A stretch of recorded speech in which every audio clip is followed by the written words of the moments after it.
So we will move right along to our action agenda. Item number 12, action as necessary or appropriate on matters discussed in executive session. Do I have a motion? Ms. Huddle. I move that we approve selected employment items per Exhibit A. Do I have a second? Ms. Barnhart. Do I have any discussion? With seeing none, I'll call for the question. All in favor of Ms. Huddle's motion? That's 7-0. Motion carries. Do I have anything else on executive session? Seeing none, we'll move to item number 13 on the action agenda, the approval of the 2022-2023 budget amendment, Exhibit G. Madam Chair, we'll like to bring forth our budget amendments. I'm going to ask our CFO, Ms. Madison Paul, to come forward to bring forth that amendment. All right, good evening. As y'all will recall, at our last meeting, we had a discussion item about the FY 2023 general fund budget amendment. Since then, this is the exact same presentation, so all of the numbers have stayed the same. But just briefly, excuse me, am I too close? Just to go over some of the items. Again, right now, as it stands, our current budget is $212,481,590. This amendment would increase the budget by approximately $1.2 million to $213,711,968. The items that did increase on the revenue side were mostly for the other local revenues. That includes all of the interest income from the Irmo High School bond. Additionally, we had additional allocation from the state on our state aid to classrooms. We've also received notice about our Tier 3 increase. And then just based on looking at the past 3 years, I also noticed that we were a little bit conservative on our indirect costs and our other state revenues, which includes Medicaid. So the recommendation is that our revenues increase by approximately $1.2 million. The buckets for this are mostly, again, salary and fringe benefits. And then we do have an amendment for our contract services with our substitutes, and then a slight increase to supplies and materials as well. On the personnel side, again, these are all positions that have already been board approved at one time. So 6 teachers due to enrollment, 1 teacher assistant, 1 coordinator of mental health services, and then 3 positions with the student services restructure. The new personnel requests include 1 internal auditor and 1 accountant. Again, both of these were recommended by our external auditor, JAG, and the internal auditor position was recommended by the Office of the Inspector General under the Richland 2 report. The last personnel request includes increasing contract days for the coordinator of parenting and 1 assistant principal, and this again is just for equity among the similar positions. On the purchase service side, we are just recommending that we increase the per day pay for substitutes. So this is in various categories, but the total estimated increase would be $217,000. And then lastly, the new supplies request, and this again is just based on our average daily membership at our 45-day count, because again, our budget from last year was based on the 135-day count. So we did increase by 189 pupils, so the estimated cost increase for supplies is $27,000. So again, here's our overall balanced budget. And the administration does recommend approval of this amendment, and the amendment results again in an addition of $1,230,378. Thank you. Do I have a motion? Mr. Hogan. I'd like to make the motion that the board approves the 2022-2023 budget amendment as shown in Exhibit G. Do I have a second? Mr. Satterfield. Any discussion? Mr. Scully. Yeah, I apologize. I couldn't quite hear you. I just want to clarify and then ask a question. For the in our packet, the positions identified in these are what is included as part of the budget, or the reason for the budget amendment. Is that correct? Like these new positions noted? Yes, sir. Okay. I noticed one of them was a bullet point on the third slide, third page, increase in substitute contract pay 10 to 19%. Does that put us in a competitive position throughout the region in terms of subcontract pay? Yes, sir. So we use ESS as our contractor for substitute services. Can you hear me okay? Not really. I'm sorry. Is it on? It sounds, or is it? Okay. Can you hear me okay now? Yes, thank you. Okay, I apologize. So we use ESS as our contractor for these purchase services for our substitutes. And we actually asked them to look at our rates compared to other districts around us that also use ESS. And they were able to compare us to, again, some of our neighboring districts. And we did find that we were significantly below some of our competitors. And again, one of the things that we asked them is, are we pulling from the same pool of substitute teachers? And they said, you are. You know, the same ones that are getting higher pay could potentially be going to these other districts because they do pay higher. So this is not going to get us to the highest pay of one of our neighboring districts, but it does get us to that middle ground. So we were significantly lower than any of the districts around us that ESS also contracts with. We were not able to look at all districts. It's just the ones that ESS was able to contract with. So we did talk about this and made the recommendation based on our fill rate, because that was the other thing that was significantly lower than neighboring districts. I'll defer to Dr. Turner because she has the numbers on that, but our fill rate was significantly lower than some of our neighboring districts. Yes, sir. Mr. Satterfield? I asked you first, I'm sorry. I have seconded the motion, by the way, but I did have a question because Mr. Scully did bring this up. With regards to, say, Lexington 1, 2, 3, Richland 1 and 2, where do we stand now? With this change, where would we stand? So the two, and I don't know what is all public information, so I don't want to say specific districts, but with the 3 districts that surround us that we were able to compare ourselves to, there's one, you know, if you look at the first line, full day, non-certified, right now we pay $75.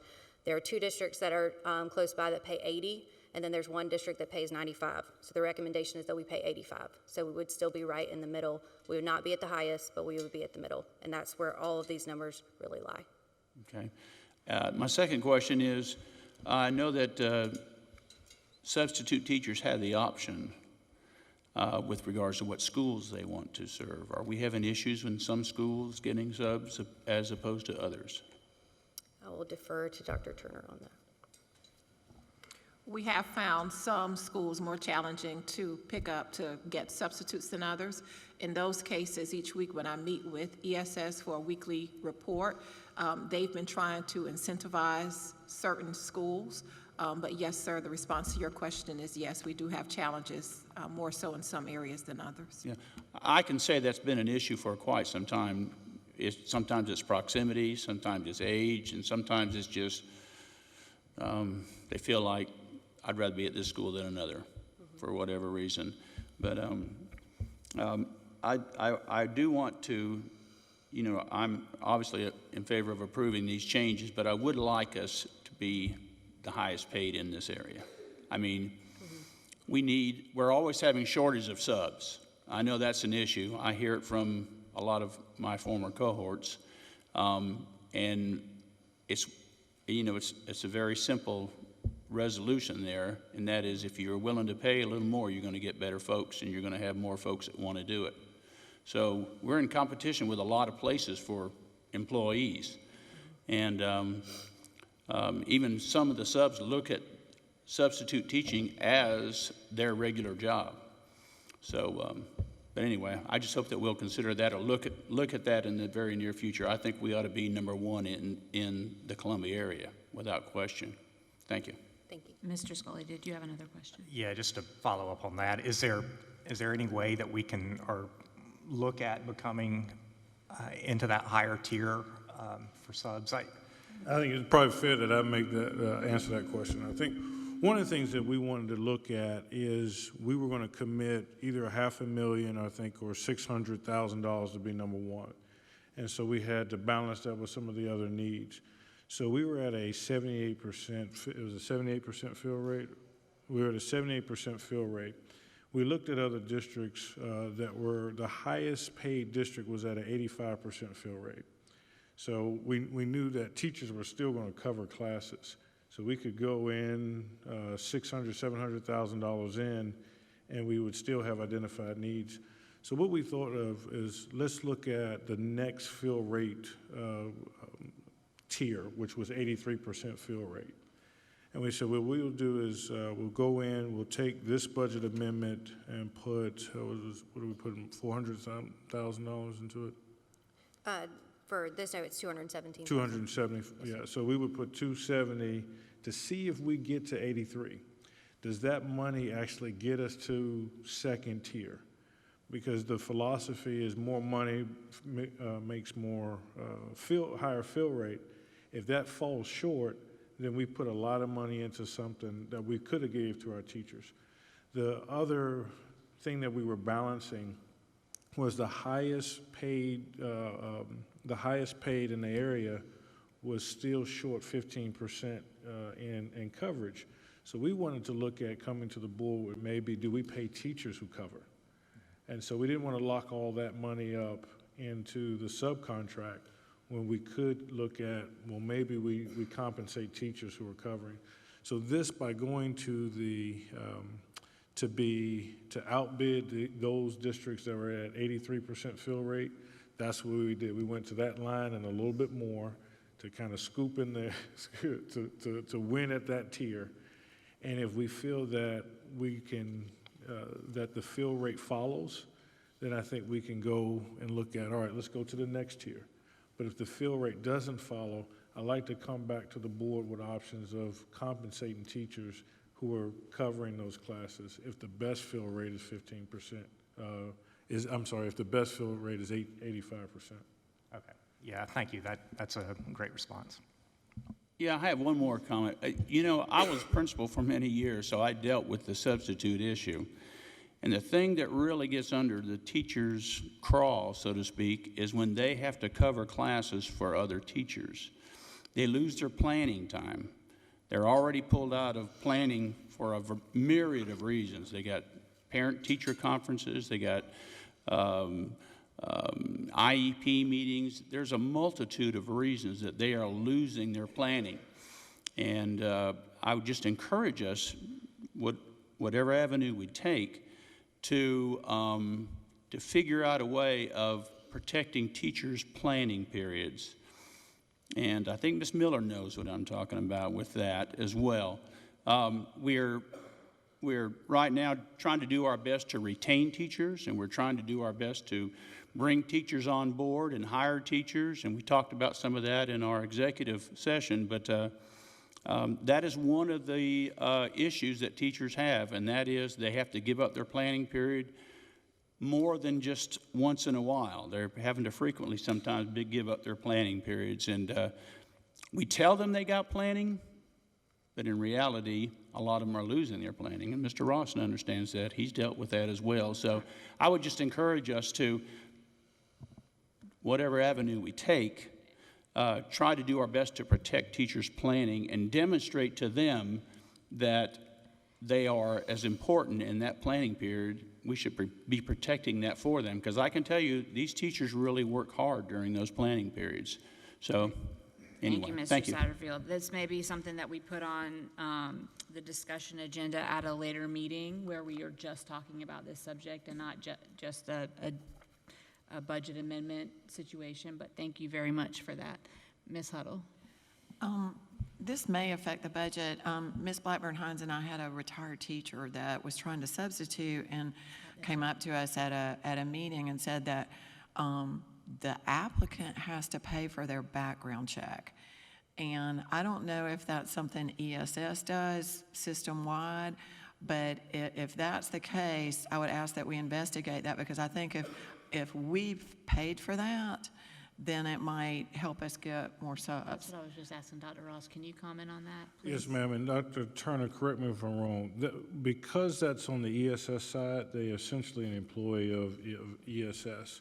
What we may can look at is on the back end, if they accept, maybe we could do a reimbursement of such things, and that's a great idea. On the front end, one of the things you learn when you live in the world of HR, for every position, how many applicants and screenings you have to go through. So I don't want to, for instance, I think we screen maybe 3,000 candidates a year. You don't want to pay that many initial registration fees on that end and not all of them manifest to an employee. But if once they make it through the initial sign-in screenings, interviews, get accepted, then we could look at a District 5 reimbursement of any application costs. And regarding that, I would also ask that we just ensure what their policy is, because I did ask around to see if someone else had heard that. And I've heard, and you know what they say, it may not be, this may not be accurate, but what I've heard is that substitutes are asked to pay for the background check, but there is an option for reimbursement.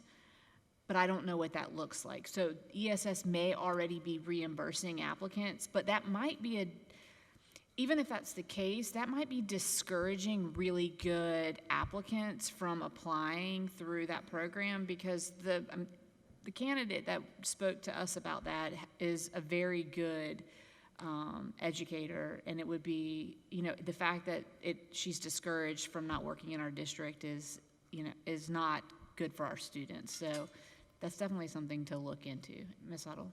And one other thing she told us was that they weren't very responsive to her. So I don't know what the term of this contract is, but it can't hurt to ask them to give us some statistics back, and how long is it between the first call and getting that person through the, different stages of the process, so we can see how long is it really taking and how many people, just to see, is this an isolated incident or is there an ongoing problem with getting people through the process? And maybe in the next few months, we add something to our agenda to talk about, where we can review that contract, where we can look at on how the system's actually working now that they've had time to be involved, where we can kind of address some of Mr. Satterfield's comments and Dr. Ross's suggestions if the,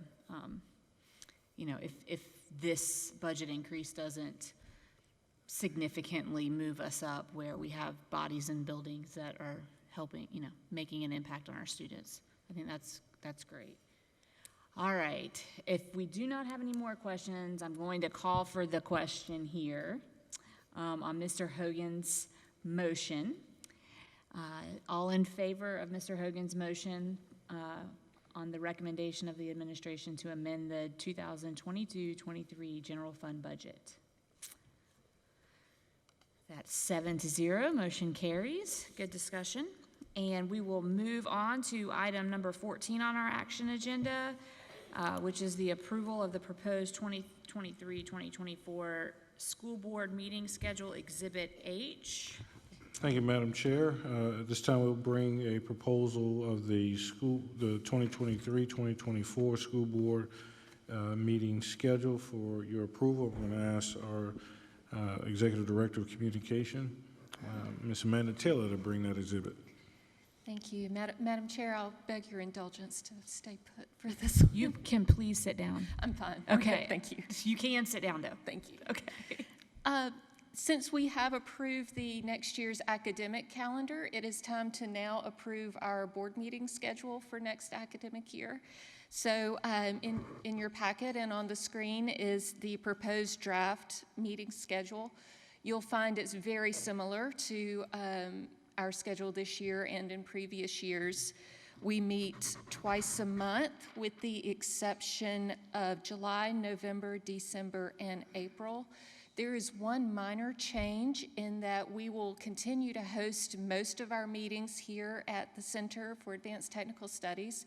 However, in the summer months, we will move to the boardroom at our district office to allow staff here to not be out late during the summer, and that's when a lot of maintenance activities take place in our buildings as well. So I'm happy to take any questions that you have about this. All right, do I have a motion before we get started with questions? Ms. Huddle? I move that we approve the 2023-2024 board meeting schedule. Do I have a second? Ms. Barnhart? All right, so opening up for questions and discussion. I will note that there is another change on this agenda that is very important to some people. That our January 8th meeting will start at 6 o'clock instead of 7 o'clock, because I understand that we have been requested about looking into when the national championship game is. We had that faux pas last time, so so that's important to some folks, so we will respect that. Do I have any questions? All right, seeing none, I'll call the question. All in favor of approving the school board meeting schedule for next year? All right, 7-0, the motion carries.